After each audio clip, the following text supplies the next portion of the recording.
stress, all the weight, everything was gone. And I was able to actually function. I didn't have to worry about the stress of doing my job. And that kind of goes back to what you were saying about, how we tend to psychological safety, I guess. Right. Yeah.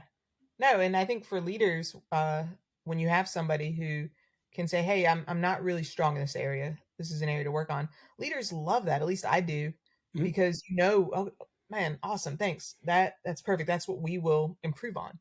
Instead of, it's really tough when you have somebody and you see some flaws here and there. So you have to spend time, because they're not going to admit what they don't know. So you now have to spend time on, okay, was that just a mistake, or is that an area that like is dangerous that we need to work on?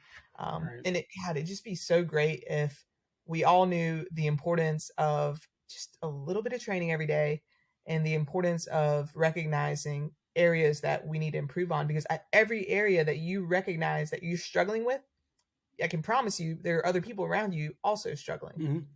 And they'll probably appreciate you bringing it up.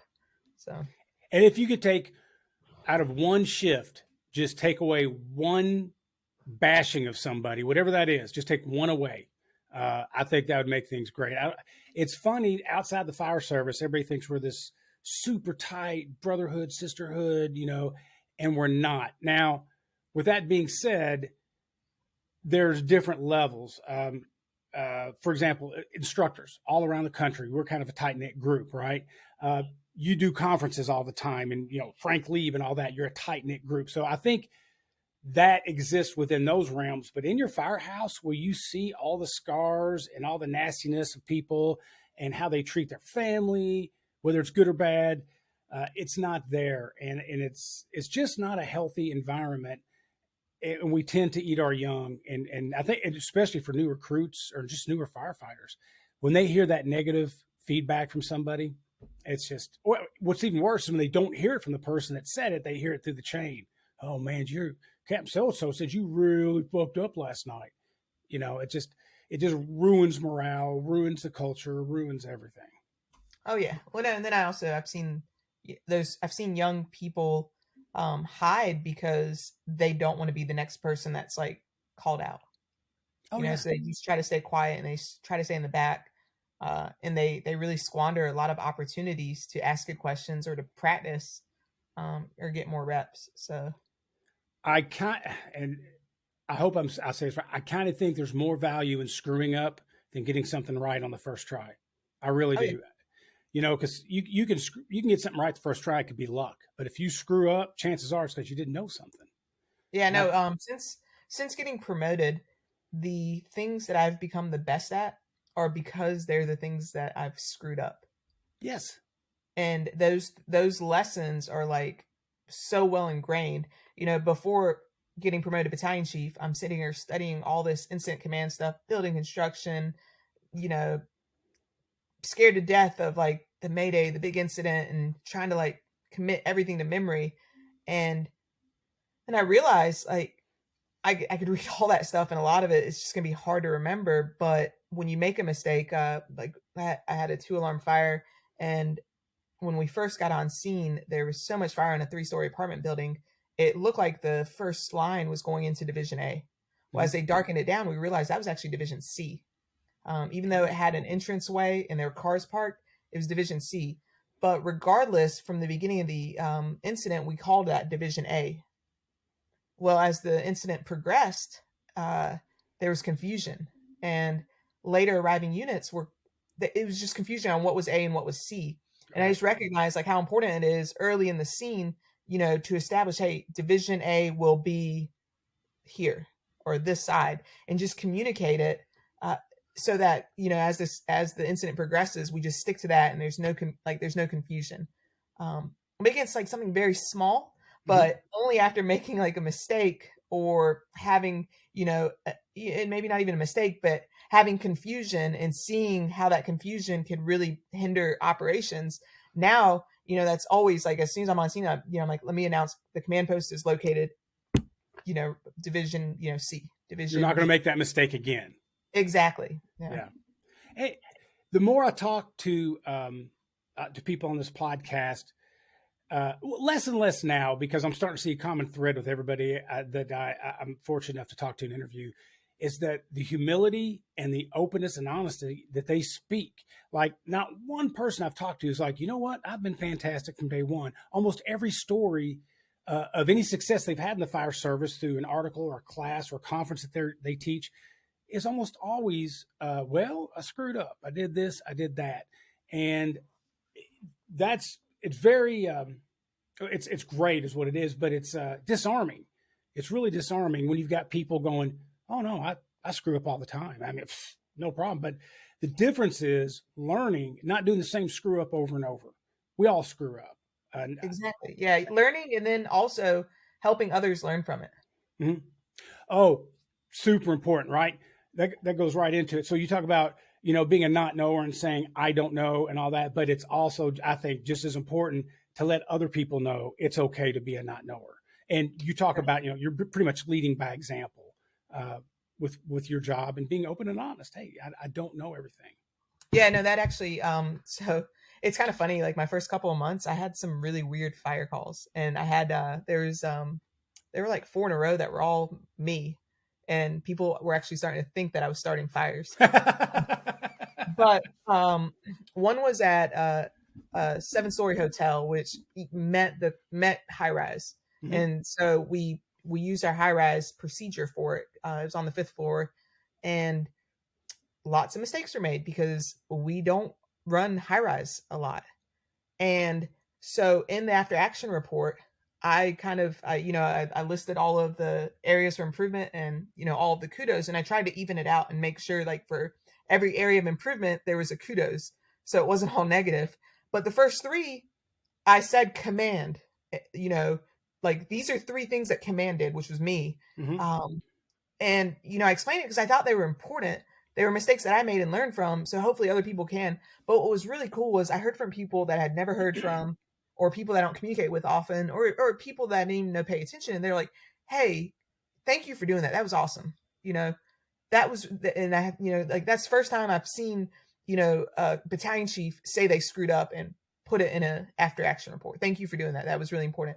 And I didn't understand, like, the magnitude of it, but I realized afterwards, people read that and people appreciate that. And I've heard for, over and over again from a lot of people, like, they're tired of after action reviews coming out and it's all kudos. Right. And very few areas of improvement, or maybe, they try to be nice about the area of improvement as not to hurt feelings. And you hear over and over from people, they want to read the mistakes because that's the best way to learn. Yes.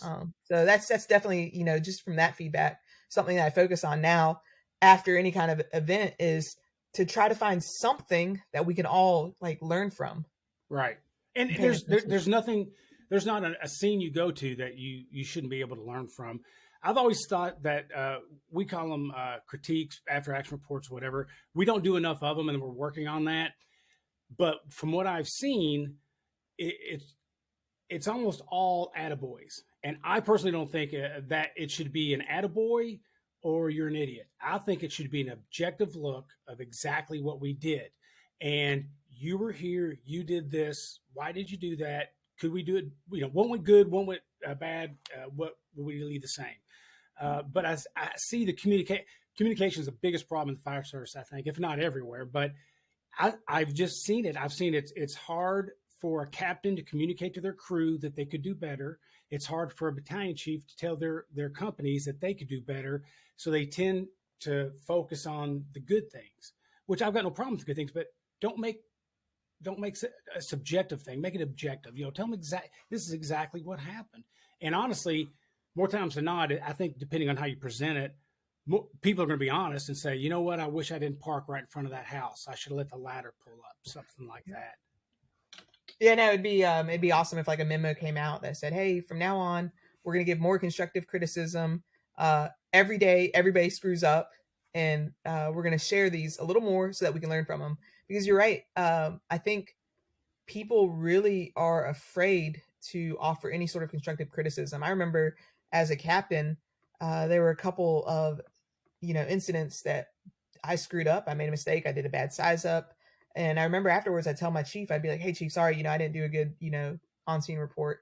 he's like, no, you did fine. You did fine. And I remember a couple of times I finally went up to him. I'm like, Chief, I really respect you and admire you, and I'm learning and growing. And if you don't give me constructive feedback, I can't continue to learn. I need you to point out the things that I mess up. And and he doesn't like doing that, but he started, helping in that sense, because I wanted it. I want you to tell me like what you heard, what I could have done better. But now I see a lot of company officers, and it's like the whole living together. They are afraid of disturbing the cohesion of their team or disturbing the happiness of the team by offering constructive criticism or feedback. And it's just sad because I think all of us could do better. And a lot of us don't even know the things we suck at. I had a firefighter recently, and he finally told me one day, he was like, your delivery sucks sometimes. And it was like one of those things where I had to kind of sit with it. And he was right. Like I could be like kind of stern. He told me like my face looks mad sometimes. I don't know if he's trying to say I had an RBF. Oh, now you're not going to cuss. Okay. Yeah.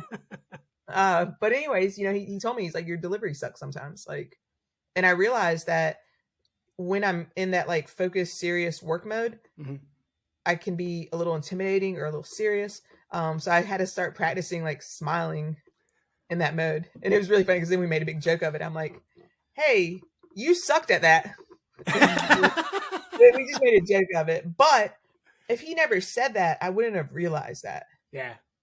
So it's okay sometimes to, if it's going to help somebody grow. But I guess we still have to accept maybe there are some people that don't want to grow, so they don't want that. No, I'll never understand that. I've always thought, imagine if there was a button before you walked in the firehouse that you had to push. And when you push that button, your ego was gone for 24 hours. You walked in the door. It'd be the best place to work in the world, right? But most of the issues that we have, I think, come from our own ego. I'll tell you something. I have a question, because I'm curious about this. Sure. Do y'all do this thing where like if somebody is really bad at something or does something and it's really annoying or has a bad habit, everybody knows about it and everybody talks about it, but when they walk in the room, nobody says anything? Yep, exactly. Okay, so that's not just like with us; that's everywhere.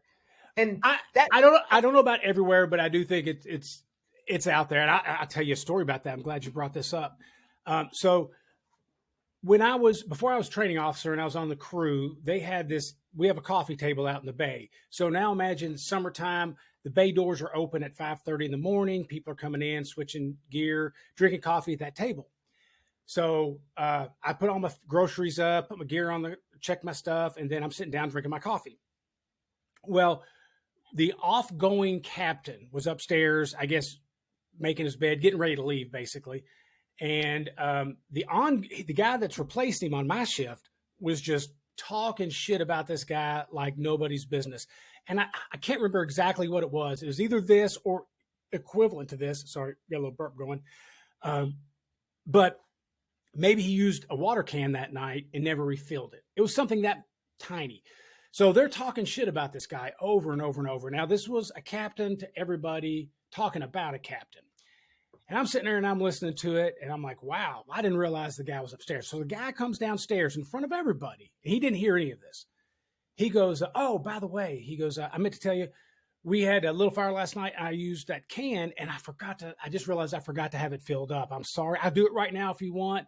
Oh, and the same guy was talking shit. I was like, oh no, man, shoot. It happens to everybody. No problem, brother. Go ahead. You're good to go. We'll take care of it. No. Right. So then I'm watching this. And the first thing I do is I recognize me in this conversation. I'm like, you know what? You're kind of a piece of shit like that sometimes too. So as that captain who was leaving was walking out, he couldn't have been 75 feet away, getting to his car. And they immediately turned right back on him. I can't believe he did that. What a piece of shit. Wow. And my mind is just, it hurt for a lot of reasons because I recognize shit that I'd probably do. Hopefully I can say did. And I quit hanging out at that table in the morning. And that was one of the big things there. And it just, first off, you have an opportunity not to say anything, just fill it up. When shift change happens, everything is on you now, period. End of story, in my book. 2, address him privately. Don't talk shit about him in front of everybody else. 3, when he says that, tell him the truth. You know, we're upset about that. Or Yeah, go fill it up. But I think if you look behind the scenes of all that, why would anybody go out of their way to talk shit about another brother firefighter in front of firefighters for something so unimportant? I can't really get my head around that sometimes when I see it. And then when I look back on some of the stupid shit I said and did, it breaks my heart that I acted like that. Oh yeah, But like we love to talk shit about people. We love to like elevate, or at least in our minds, elevate our status by criticizing others. And yeah, I recognize and I get aggravated even now, because every as a battalion chief, every station I go to, everybody's nice to me and welcoming and accommodating. And I walk out and I'm like, I wonder what they're saying right now. Like, yeah, and I told somebody, because I'm like, what the hardest part of this is knowing who's authentic and who is just, being that way because you're their chief. And I hate it because if there is something that I could do better, or something that I do that annoys you or bothers you, I'd love to know it to correct it. But it's so hard to get feedback from people. So it's hard to get feedback. And once those floodgates open too, it can be nonstop. So we, like our union, talking to our admin, sometimes, in my opinion, the union brings up all the stuff, like everything. If somebody says, and this didn't happen, but I'm just using this example, I hate the Chiefs hat. And they go, well, Chief, somebody said they hate your hat. Where they should be more of a filter than a pump, it kind of needs to be that way too. Tell you everything that's pertinent to the job in a respectful way, but they don't need to say stuff if they don't like you, like, oh, your shoes are terrible or whatever. So, I mean, that's a slippery slope. I would never felt comfortable, but I don't know if I don't think I ever felt comfortable with my higher ups when I was on a truck. But I also, as soon as I said that, I thought real quick, I was like, I don't know if anybody made an atmosphere where that was possible. And it kind of sounds like you do make that atmosphere where feedback is crucial to you. yeah, and I just think it's important. I think it's like if something would make your job easier or something bothers you, just communicate about it. Mm-hmm. If you don't like something, communicate, because it'll fester.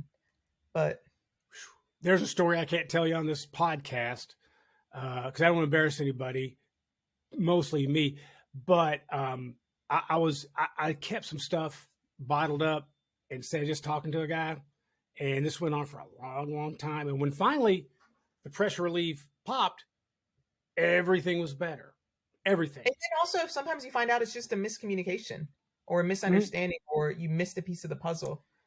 Because I did have a captain one day, want to talk to me, and there was like a couple of things that he didn't understand, and then it's like when we opened it up, then it was clear for everybody, and I realized that if he didn't come and say something, he would have walked away like frustrated. I probably would have noticed the tension, and our relationship would have sucked. But for the mere fact that he was like, hey, this bothered me, we were able to realize like there was really nothing there. And it was just a misperception. And so, I think open communication is just so important. And, I don't see my role as battalion chief as being like an enforcer. Like, I really see like my job is to help people like be successful. Mm-hmm. And, staffing is a big problem. Markouts, people leaving. And so my goal is like, how do I create an environment like where people don't want to mark out sick? And then how do I get people to like want to stay here? At least that's like my thought process is right. I feel I put a little extra pressure on myself to get people to want to be here and stay here. And I think you do that by being less of a jerk. If people, well, in any fire department, all the ingredients are there for the greatest place to work ever. Because even when I'm the most miserable in my past 28 years, when I'm the most miserable, I still have the greatest job in the world. So all the ingredients are in the firehouse. It's just what portion of what and how do you mix it? It's the best job. I always say I feel bad for fighter pilots and astronauts because they can't be firefighters. And we got the best job in the world. If you would have told me 5 years ago that recruitment and retention would be a problem nationally in the fire service, I would have called you a liar. But now, traveling around the country doing different things, everybody's having trouble with getting people to work, putting in for the job, and keeping people. There seems to be more laterals going on than I've ever heard of. I don't know what's going on in the fire service with that. But 5 years ago, I said, "You're crazy, man. We have 300 people for one position. What are you talking about?" No, you're right. It's really confusing. It's confusing trying to figure out what has changed because, like you said, years ago there were so many people for so few spots, and now you don't have that many. But now just the amount of people leaving. But I've had a couple people who have left, and I've talked to them, and leaving, they kind of regret. I think it's easy sometimes to be miserable and frustrated, uh, and not realize like how good we have it. We have a newer guy at my firehouse now. He just worked his third cycle, and last night they didn't get a single call, and so he had 2 home cooked meals, got a workout in. After dinner, they had a movie on. I was like, man, can you believe you got paid to eat 2 home cooked meals, get a workout in, watch a movie, and sleep all night? And he's kind of giggling, but like when you think about it, we have like such a cool job, and then like add to that the opportunity to like help people and go to fires. Yeah. So when we tell people outside the fire service that we love helping people, they can kind of get a handle on that. They don't 100% understand it, but they're like, I can see people want to help people.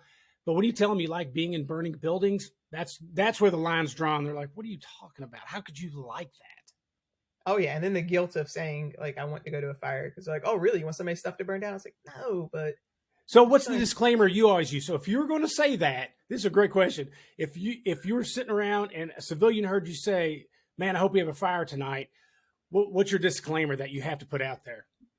I mean, fires happen, and I don't want anybody to lose their stuff, and I don't want anybody to experience a fire. But if it's going to happen, I really hope that I'm working and that the crews that I've trained with are working, because I know they're going to do a really good job. Absolutely. That's what I say. I'm like, I want anybody's stuff to burn down, but if it has to happen, we prepare to help people. That's what we do. Absolutely. Look at that. You did the butthole swipe where you take their tail and push it down. Yeah.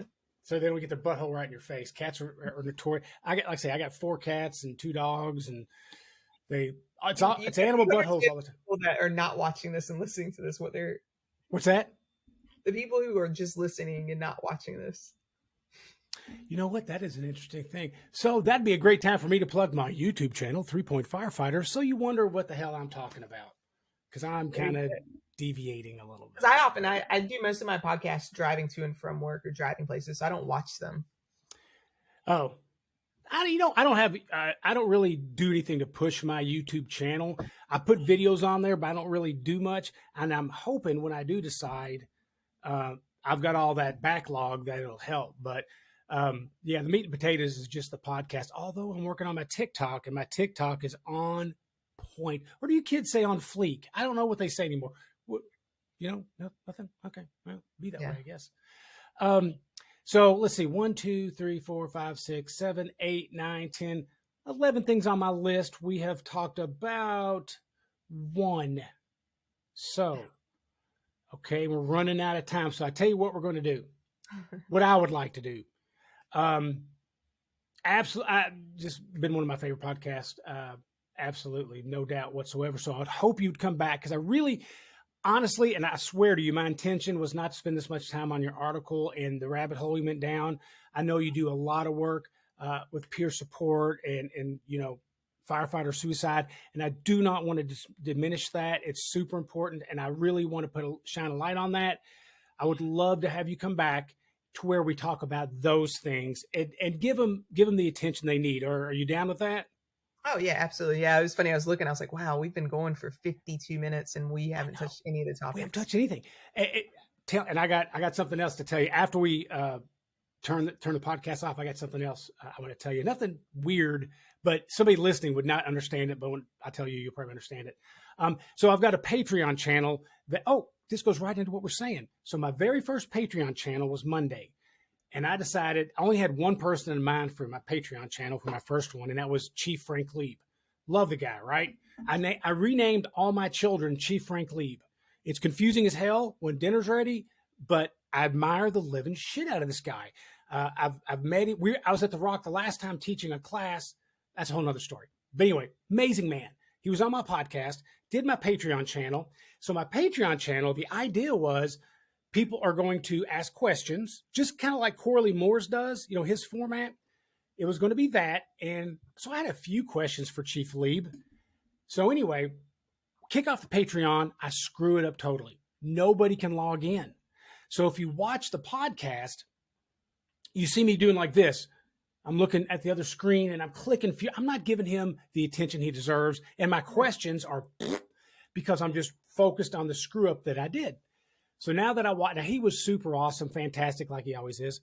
So the next day, I guess it was this past Tuesday, I'm thinking about it, totally embarrassed. And I go, you know what? I'm going to edit it just so, and I think I can make it look nice. Then I realized not only am I not going to do that, I'm going to add a little thing at the front of this recording that I screwed up. Here's how I screwed up. Watch me screw up.